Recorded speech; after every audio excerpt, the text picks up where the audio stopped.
राम सिंधु घन सज्जन पीरा, चंदन तरु हरि संत समीरा। बोलिए सदगुरु भगवान की जय, सच्चे दरबार की जय, उमापति महादेव जी की जय। जय श्री राम, जय श्री राम, जय जय श्री राम, जय जय श्री राम।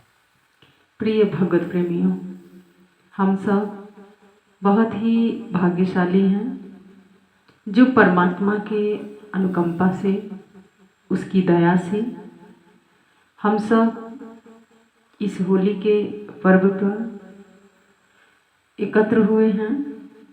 उन्हीं की कुछ गाथाओं को श्रवण करेंगे।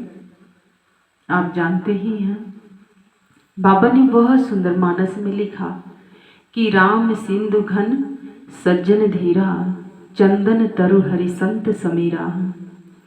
वो कहते हैं कि जैसे राम हैं, सिंधु को उपाधि दिया गया अर्थात सागर की उपाधि दिया गया, चंदन तरु हरि संत समीरा, कि अगर भगवान सागर हैं, समुद्र हैं, तो संत बादल हैं।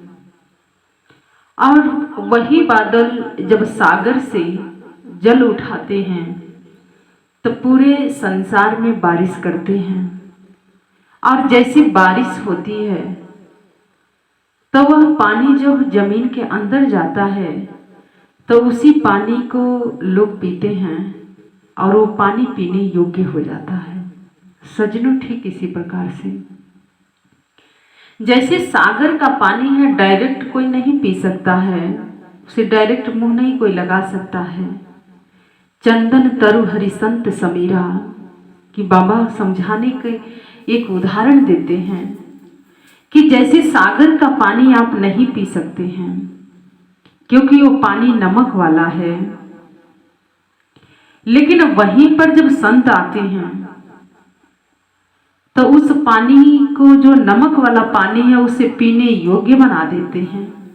ठीक इसी प्रकार से हमारे पुराण, हमारे ग्रंथ, हमारे वेद बहुत हैं इस संसार में, वैदिक काल से चले आ रहे हैं। लेकिन सज्जनों, जब तक उसे समाज में नहीं बताया जाता है, नहीं दिया जाता है, उसके बारे में अगर ना बताया जाए, ना उसका अध्ययन किया जाए, ना पढ़ा जाए, तो उसे कोई भी नहीं जान पाएगा।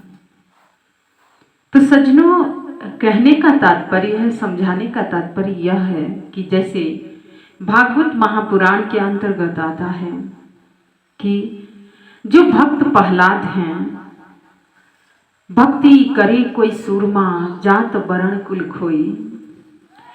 क्योंकि हमारे वेद, हमारे पुराण, हमारे ग्रंथ कहते हैं कि ये भक्ति का मार्ग कायरों का मार्ग नहीं है। भक्ति का मार्ग सूरमाओं का मार्ग है। इस पर वही चल सकता है जो सूरमा होता है, कायर नहीं। क्योंकि भक्त प्रहलाद एक सूरमा है, भक्ति मति शबरी एक सूरमा, भक्ति मति मेरा सूरमा। अनेक ऐसे भक्तों की गाथा है, जब आप श्रवण करते हैं, सुनते हैं, तो पता चलता है कि भक्ति आसान नहीं है। भक्ति करने का मतलब ही यही है कि आप तलवार की धार पर चलते हैं, और जैसे ही पैर इधर उधर होता है तो वो लहू लुहान हो जाता है। सज्जनों, यह तो एक उदाहरण है, लेकिन हमें और आपको समझना ये होगा, लोगों को लगता है कि भक्ति बहुत आसान है, बहुत सहज है, लेकिन जिस दिन हम यह कह देते हैं कि हमें परमात्मा पर विश्वास है, भगवान पर विश्वास है, तो बस भगवान भी यही सोचने लगते हैं कि अच्छा, देखते हैं कि ये विश्वास कब तक बना रहता है। सज्जनों, ठीक इसी प्रकार से जो भक्त प्रहलाद हैं, उनके गुरु जो नारद जी हैं, संत हैं, चंदन तरु हरि संत समीरा। जब भक्त प्रहलाद के जीवन में संत नारद जी का आगमन हुआ तो आज भक्त प्रहलाद समाज में निखर के सामने आए। क्योंकि जब तक जीवन में संतों का आगमन नहीं होता है तो भक्त की भी पहचान नहीं हो पाती है। सचनो आज भक्त प्रहलाद का जीवन ऐसा था और उनके पिताश्री ने जब कहा कि बताओ कि मैं भगवान हूं, क्या तुम मुझे मानते हो?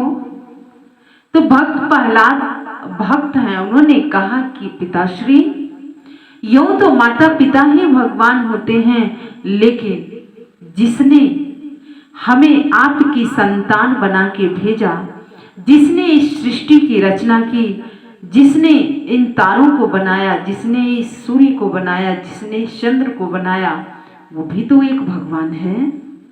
जिसने आपको बनाया, जिसने मुझे बनाया, तो पिताश्री मेरे भगवान तो श्री हरि हैं, नारायण हैं। और आप जानते हैं, अगर किसी को भी आप सत्य बात कहेंगे तो लोगों को वो बात हजम नहीं होती है। ठीक इसी प्रकार से हिरण्यकश्यपु के साथ भी यही हुआ। और उसने कहा कि इस सृष्टि में, इस संसार में मेरे अतिरिक्त कोई भगवान है ही नहीं। भक्त प्रहलाद कहते हैं कि नहीं पिताश्री, इस सृष्टि में एक ही भगवान होते हैं और वो भगवान है नारायण, श्री हरि हैं। उनके अतिरिक्त कोई भगवान है ही नहीं।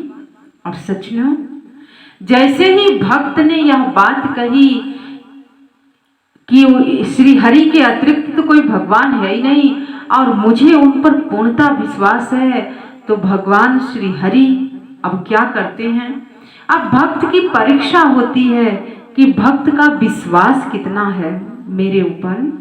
सज्जनों, बहुत से लोग लोगों को देखते हैं कुछ करते हुए तो करने लग जाते हैं, लेकिन जीवन में कुछ घटित होता है तो अपना रास्ता ही बदल देते हैं, अपना मार्ग ही बदल देते हैं, साथ ही छोड़ देते हैं। तो सज्जनों, ये क्या भक्ति है? क्या ये भक्त की पहचान हो सकती है? नहीं। इसीलिए महापुरुषों ने कहा कि भक्ति करे कोई सूरमा, जात वर्ण कुल खोई, कि सब मान सम्मान सब एक तरफ करके इस भक्ति के मार्ग पर चलना पड़ता है। और सज्जनों, जो चलता है वो सूरमा होता है। सूरमा कोई शब्द नहीं है, सूरमा एक उपाधि है जो भक्तों के नाम के आगे लगाया जाता है, और उसी में से एक सूरमा भक्त प्रहलाद है। और सज्जनों, जब इधर हिरण्यकश्यपु ने देखा कि अगर इस सृष्टि में एक ही भगवान है, तो देखते हैं क्या तुम्हारा भगवान तुम्हें बचा सकता है। तो जो हिरण्यकश्यपु की जो बहन है उसका नाम सिहिका है, कुछ लोग उसको होलिका भी कहते हैं। और सज्जनों, होलिका जो है, सिहिका जिसका नाम है, सिहिका ने भगवान सूर्य की बहुत घनघोर तपस्या की थी, बहुत बड़ी तपस्या की थी। और बहुत समय के बाद जब भगवान सूर्यदेव प्रसन्न हुए तो उन्होंने कहा कि सिहिका, तुम्हारे तप से, तुम्हारे इस कठोर तप ने मुझे प्रसन्न कर दिया है, तुम मुझसे कुछ मांग लो, क्योंकि कर्म का फल तो मिलता ही है, चाहे वो असुर करे या मनुष्य करे। जिसने भी कर्म किया है, अच्छा बुरा, उसका फल भगवान उसे देते हैं। इसीलिए महापुरुषों ने कहा कि जगत मजूरी देत है तो क्यों रखे भगवान। सज्जनों, अगर कोई संसार में कुछ करता है तो शाम को उसका तनख्वाह उसे मिल जाता है, या हफ्ते में मिलता है, या महीने में मिलता है, जब उसकी इच्छा हो तब वो ले सकता है। तो अगर कोई भगवान के कार्य करता है, भगवान की सेवा करता है, भगवान की महिमा का गान करता है, भगवान पर विश्वास करता है, तो क्या उसका कार्य कभी रुकता है? नहीं। तो इसीलिए महापुरुषों ने कहा कि जगत मजूरी देत है तो क्यों रखे भगवान, कि कर्मों का फल तो सबको ही मिलता है। अगर आपने अच्छा किया तो अच्छा मिलेगा, अगर आपने बुरा किया तो बुरा मिलेगा। आज सिहिका के कर्मों का फल ही उसे भगवान सूर्यदेव देने जा रहे हैं, क्योंकि उसने भी अपना कर्म किया था, पुरुषार्थ किया था, मेहनत की थी, तब किया था। और सज्जनों, भगवान सूर्य से उसने वरदान मांगा कि मुझे ऐसा एक कवच प्रदान कर दीजिए कि मैं जब आग के अंदर प्रवेश करूं तो मैं ना जलूं, मेरा बचाव हो। तो जो भगवान सूर्य हैं, जो आदित्य विष्णु हैं, उन्होंने कहा कि तथास्तु, ऐसे ही होगा। और इधर सिहिका जब तप करके लौटी तो अपने भाई को, जो हिरण्यकश्यपु है, कहते हैं जब किसी को कुछ मिलता है तो व्यक्ति बिना बताए रह नहीं पाता है, वो कहीं ना कहीं बताता है, क्योंकि अपनी उपलब्धि व्यक्ति छुपा नहीं पाता है। चाहे वो संसार की उपलब्धि हो, चाहे अध्यात्म की उपलब्धि हो, चाहे घर गृहस्थी की उपलब्धि हो, किसी भी प्रकार की उपलब्धि हो, सज्जनों लोगों को हजम नहीं होता है जब तक वो चार लोगों से बताए ना। और सिहिका आज ऐसी शक्ति प्राप्त करके आई है। और सिहिका कहती है कि भ्राताश्री, मुझे सूर्यदेव से वरदान मिला है कि मैं अगर अग्नि में प्रवेश करूंगी तो मैं जलूंगी नहीं। तो उसका भाई जब सुना तो बहुत प्रसन्न हुआ और उसने कहा कि ये तो बहुत अच्छी बात है। तो ये जो बात थी उसकी बहन ने उसे बता रखी थी और उसने सोचा कि क्यों ना ये प्रक्रिया भक्त प्रहलाद के साथ कर दिया जाए। मेरी बहन को तो वरदान मिला है, मेरी बहन तो जलेगी नहीं, लेकिन मेरा जो पुत्र है, जो मेरा बैरी है, वो उस आग में जल के भस्म हो जाएगा। और सज्जनों, इसीलिए जो हिरण्यकश्यपु है उसने अपने मंत्रियों से, अपने सैनिकों को आदेश दिया और कहा कि जितनी भी लकड़ियां हैं सब एकत्र कर लो और उस पर मिट्टी के तेल भी छिड़क देना, कुछ ऐसा पदार्थ छिड़क देना, घी छिड़क देना कि आग जल्दी से पकड़ ले, क्योंकि जब आग पकड़ेगी तभी ना वो लकड़ियां जलेंगी। तो उस टाइम मिट्टी का तेल तो होता नहीं था, घी होता था। तो घी और सब उस लकड़ियों पर छिड़क दिया गया और उसके उपरांत होलिका को बुलाया गया, जो सिहिका है। और भक्त प्रहलाद से सिहिका मिलती और कहती है कि पुत्र, आज मैं तुम्हें अपनी गोद में लेके बैठूंगी और आग जलाई जाएगी, एक प्रदर्शनी करनी है मुझे। और उस प्रदर्शनी को सारा लोग देखेंगे, सारे राज्य के लोग देखेंगे। तो प्रहलाद जी, जिनका मन इतना पवित्र है, इतना पावन है, उन्होंने कहा कि अच्छा बुआ श्री, तो क्या हम आग में जल जाएंगे? तो बुआ श्री कहती है कि नहीं, क्योंकि मुझे सूर्यदेव से वरदान मिला है कि हम आग में नहीं जलेंगे। भक्त प्रहलाद बड़े प्रसन्न हुए और उन्होंने कहा कि ठीक है, मैं भी इसमें हिस्सा लूंगा। और भक्त प्रहलाद बहुत खुश हैं, बहुत प्रसन्न हैं, बड़ा अंदर से उल्लास है, हर्ष है, क्योंकि भक्त तो भक्त ही होता है। भक्त के मन में कोई छल कपट नहीं होता है। इसीलिए बाबा भी बहुत सुंदर लिखते हैं, वो कहते हैं कि निर्मल मन जन सो मोहि भावा, छल कपट छल छिद्र नहीं पावा। अर्थात जिसका मन निर्मल होता है वही मुझे पा सकता है, जिसके मन में छल है, कपट है, वो मुझे कभी सपनों में भी नहीं पा सकता है, मुझे सपने में भी नहीं देख सकता है। क्योंकि मुझे अगर कुछ चाहिए तो पवित्र मन चाहिए, पवित्र हृदय चाहिए, वहीं पर मैं वास करता हूँ, वहीं पर मैं निवास करता हूँ। और सज्जनों, भक्त प्रहलाद का मन तो अति पवित्र था, अति पावन था, लेकिन सिहिका के मन में तो छल और कपट परपंच भरा हुआ था। सज्जनों, यही कारण था जब सिहिका अपने भतीजे को लेके जा रही थी बैठने के लिए, तो इधर महारानी कयादू को जब पता चला तो महारानी कयादू कहती हैं, अपने पति के पास जाती हैं, हिरण्यकश्यपु महाराज के पास, और वो कहती हैं कि महाराज आप मेरी बात सुनिए, क्योंकि मेरा पुत्र बहुत छोटा है, अभी उसे नहीं पता है कि क्या सही है, क्या गलत है, क्या रीति है, क्या रिवाज है, क्या नीति है, उसको कुछ नहीं पता है। मुझे ऐसा लगता है कि आपको कुछ समय देना चाहिए उसे, उस समय के साथ साथ सब कुछ समझ जाएगा। तो जो हिरण्यकश्यपु महाराज थे, उन्होंने कहा कि महारानी, ये निरर्थक बातें हमारे सामने अब और मत करना, क्योंकि हम तुम्हारे पुत्र को बहुत समझा चुके हैं, लेकिन तुम्हारा पुत्र कुछ मानने के लिए तैयार ही नहीं है। और इधर जो महारानी है, जो महारानी कयाधु है, आज उसके आंखों से अश्रुपात हो रहा है और वो भगवान नारायण को मन ही मन चिंतन करने लग गई। आज चिंता नहीं कर रही है, चिंतन कर रही है, क्योंकि चिंता और चिंतन में अंतर होता है। आप देखिए, जब संसार में लोगों के समक्ष अगर कोई परिस्थिति आती है, कोई विपत्ति आती है, तो लोग चिंता के सागर में डूब जाते हैं, भगवान को ही भूल जाते हैं।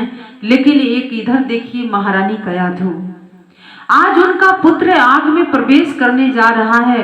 कहां से कि उनको कितनी चिंता होती, लेकिन वो जानती हैं चिंता करने से तो कुछ होने वाला नहीं है। अब मुझे किसका चिंतन करना है? तो उन्होंने नारायण का चिंतन किया। दोनों हाथ जुड़ गए, आंखें बंद हो गई और मन ही मन वो कहने लगी कि हे प्रभु, आप मेरे पुत्र की रक्षा करना। आप सर्वत्र हैं प्रभु, आप हर जगह पे रहते हैं। आपको जिसने भी पुकारा है, आप उसकी पुकार को कभी अनसुना नहीं करते हैं। और आप मेरे पुत्र की रक्षा करना, क्योंकि मैंने तो सिर्फ उसे जन्म दिया है, पहली संतान तो आपकी ही है। क्योंकि हमने नारद जी के मुखारबिंद से सुना था कि हम सब परमात्मा की संतान हैं। तो आज प्रहलाद मेरा संतान नहीं है, पहली संतान तो आपकी है और आपका ही दायित्व है कि आप अपनी संतान की रक्षा करें। सच में ऐसा विश्वास होना चाहिए। विकट से भी विकट परिस्थिति में अगर आपको भगवान पर विश्वास है तो कभी कुछ बिगड़ नहीं सकता है, कभी कुछ मिट नहीं सकता है, कभी कुछ हानि हो ही नहीं सकता है। क्योंकि कहते हैं जिसका रक्षक है भगवान, तो उसका क्या बिगाड़े संसार। कि जिसके रक्षक स्वयं भगवान है तो उसका संसार क्या बिगाड़ सकता है। सचनो, और भक्त प्रहलाद के तो रक्षक भगवान श्री हरि थे, तो ये संसार उनका क्या बिगाड़ सकता था। और सच में इधर जो सिहिका है उसने क्या किया, भक्त प्रहलाद को अपनी गोद में लेके और उसी लकड़ियों की ढेर पे बैठ गई।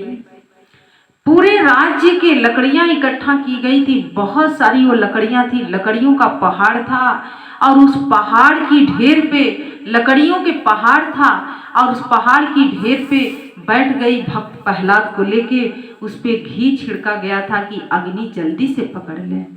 और सच में जैसे ही सिहिका बैठी वैसे ही भक्त प्रहलाद उसकी गोद में आके बैठ गए।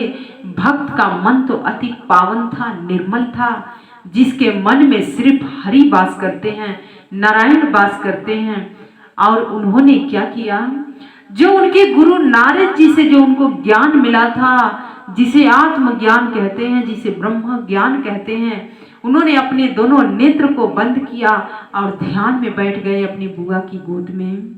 और इधर जैसे ही सिहिका भक्त प्रहलाद को जब लेके बैठी और अपने बुआ की गोद में जब बैठी तो उनका दोनों नेत्र बंद हो गया। ध्यान करने लगे किसका, अपने इष्ट देव का, भगवान नारायण का, भगवान श्री हरि के, भगवान विष्णु का ध्यान करने लग गए। और जैसे ही भक्त प्रहलाद ध्यान में बैठे वैसे ही इधर भगवान नारायण भी ध्यान में बैठ गए और इधर आग लगा दिया गया। और जैसे ही आग लगी तो पहले उन लकड़ियों पर घी छिड़का गया था। और कहते हैं कि आग में घी डाला जाए तो आग कितनी जोर से भड़कती है। वो आग ऐसी आग पकड़ी कि उस आग के लपट में ना तो सिहिका दिख रही थी और ना ही भक्त प्रहलाद दिख रहे थे। लेकिन इधर जो सिहिका का कवच था, जो वरदान रूपी कवच था, वो भक्त प्रहलाद पर आ गया और इधर सिहिका जो है आज जलने लग गई, जल रही है, उसमें तड़प रही है, चिल्ला रही है कि भ्राताश्री मुझे बचाओ, भ्राताश्री मुझे बचाओ। लेकिन अब उसमें से जैसे वो जलती है उठ के भागती है। भक्त प्रहलाद उसी में बैठे हैं, ध्यानस्थ हैं, और सिहिका उस लकड़ियों की ढेर से भागते हुए नीचे गिरती है। जल गई थी, बहुत भयानक तरीके से जल गई थी। और जैसे उसका भाई हिरण्यकश्यपु ने देखा तो उसने कहा कि मेरे पुत्र के पास जरूर कोई माया विद्या है, क्योंकि मेरी बहन इतना कठोर तप की थी और सूर्य देव से वरदान प्राप्त हुआ, लेकिन मेरी बहन तो जल गई, लेकिन मेरा पुत्र तो जला ही नहीं, अभी भी वो बैठा है उस आग के लपट में, अभी भी वो बैठा हुआ है। और इधर सिहिका के प्राणों का अंत हुआ और इधर भक्त प्रहलाद जो हैं अभी भी ध्यान में बैठे हैं, और इधर भगवान श्री हरि भी ध्यान में बैठे हैं, और इधर जो महामाया हैं, जो महालक्ष्मी हैं, उन्होंने प्रभु को छुआ और छू के उठाना चाहा, लेकिन जैसे ही महामाया ने छुआ तो महामाया को बड़ा तेज से झटका लगा। ऐसा झटका तो कभी भी नहीं लगा था उनको, और वो सोचने लग गई कि ये क्या हुआ। भगवान श्री हरि ने धीरे धीरे अपना नेत्र खोला, और जैसे खोला तो उन्होंने कहा कि हे महादेवी, आप जानती हैं जो भक्त प्रहलाद जिस आग में बैठा था उस सारे तपिश को तो मैं यहाँ लेके बैठा था, इसीलिए आपने जैसे मुझे स्पर्श किया, जैसे मुझे छुआ, वैसे आपको विद्युत की तरह झटका लगा। और ये भक्त प्रहलाद को तो मैं शीतलता प्रदान कर रहा था, लेकिन वो सारी आग के लपट को मैंने अपने आप में समेट के बैठ गया था। भक्त प्रहलाद आज सुरक्षित है, मेरा पुत्र सुरक्षित है, क्योंकि आज एक माँ की प्रार्थना थी। महारानी कयाधु ने यही कहा था कि मेरा पुत्र नहीं है।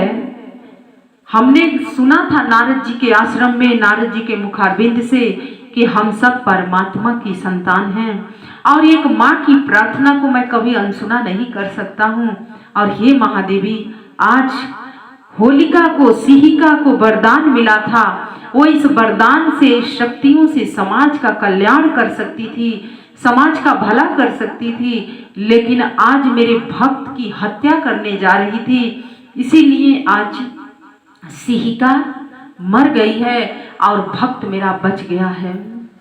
और इधर जब महारानी कयाधु ने देखा तो क्या करती हैं, भक्त प्रहलाद को उस आग की ढेर से कहती हैं कि पुत्र तुम मेरे पास आ जाओ। और भक्त प्रहलाद ऐसे चल रहे थे उस आग की ढेर पे, ऐसे लग रहा था कि पानी पे चल रहे हैं। भक्त प्रहलाद को थोड़ा सा भी हानि नहीं हुई, क्योंकि भक्त भगवान का ध्यान करता है, और जब भक्त ध्यान करता तो स्वयं भगवान की गोद में बैठ जाता है, और जो भगवान की गोद में बैठा है तो फिर उसका कौन क्या बिगाड़ सकता है सच में। इसीलिए भक्त प्रहलाद की रक्षा हुई और सिहिका का अंत हुआ। और सच में इधर जो हिरण्यकश्यपु है उसने पूछा कि पुत्र तुम्हारे पास कोई माया विद्या है, तुम माया विद्या जानते हो, इसीलिए आज तुम्हारी बुआ श्री जो है, आज इसने सूर्य देव से वरदान प्राप्त की थी कि आग में नहीं जल सकती है। कई बार ये आग में प्रवेश की थी, लेकिन आज जब इसने आग में प्रवेश की तो ये जल गई, लेकिन तुम नहीं जले, ऐसा क्यों? तो भक्त प्रहलाद कहते हैं कि पिताश्री बस इतनी सी बात है, आप नहीं समझ पा रहे हैं। आप जानते हैं वरदान श्राप बन जाता है, लेकिन आशीर्वाद कभी श्राप नहीं बनता है। बुआ श्री अगर आशीर्वाद भगवान सूर्य देव से मांगी होती तो वो आशीर्वाद कभी श्राप नहीं बनता, लेकिन उन्होंने वरदान मांगा था, और वरदान जब मिल जाता तो व्यक्ति के अंदर अहंकार आ जाता है कि मुझे शक्तियों की प्राप्ति हुई है। और यही कारण था कि आज बुआ श्री मुझे मारने जा रही थी, मुझे तो पता ही नहीं था, लेकिन मैं तो ध्यान कर रहा हूँ, मेरे पास कोई माया विद्या नहीं है पिताश्री, मैं नारायण का ध्यान करता हूँ। नारद जी से मुझे ब्रह्म ज्ञान की प्राप्ति हुई है, और उसी का साधना मैं बैठ के कर रहा था बुआ श्री की गोद में, इसलिए प्रभु ने मेरी रक्षा की, और बुआ श्री का जो वरदान था उनके लिए श्राप बन गया। लेकिन हिरण्यकश्यपु इस बात को नहीं माना, और उसने कहा कि सूर्यदेव अभी प्रकट हो जाओ, नहीं तो मैं तुम्हारा अंत कर दूंगा। और जितने देवी देवता थे सब हिरण्यकश्यपु से डरते थे, और इधर सूर्य देव उसके समक्ष प्रकट होते हैं। और हिरण्यकश्यपु कहता है कि ये बताओ, सारे देवता जो हो तुम लोग छल करते हो, तुमने मेरी बहन के साथ छल किया है, मेरी बहन जल के नहीं मर सकती थी, तुमने ही वरदान दिया था। तो भगवान जो आदित्य हैं, सूर्य नारायण हैं, उन्होंने कहा कि हे हिरण्यकश्यपु, तुम्हारी बहन ने जो पुरुषार्थ किया था, मेहनत की थी, तप की थी, उसका फल तो उसे मिलना ही था। मैं उसके समक्ष प्रकट हुआ था, मैंने उसको वरदान दिया था, जो उसने मांगा था मैंने उसे दिया था। उसने कहा था कि जब भी मैं अग्नि में प्रवेश करूं तो मैं ना जलूं। तो मैंने कहा था कि ठीक है, तथास्तु। लेकिन मैंने उसे यह भी समझाया था कि जब भी तुम धर्म के साथ छेड़खानी करोगी, धर्म के साथ छल करोगी, तो तुम बच नहीं पाओगी।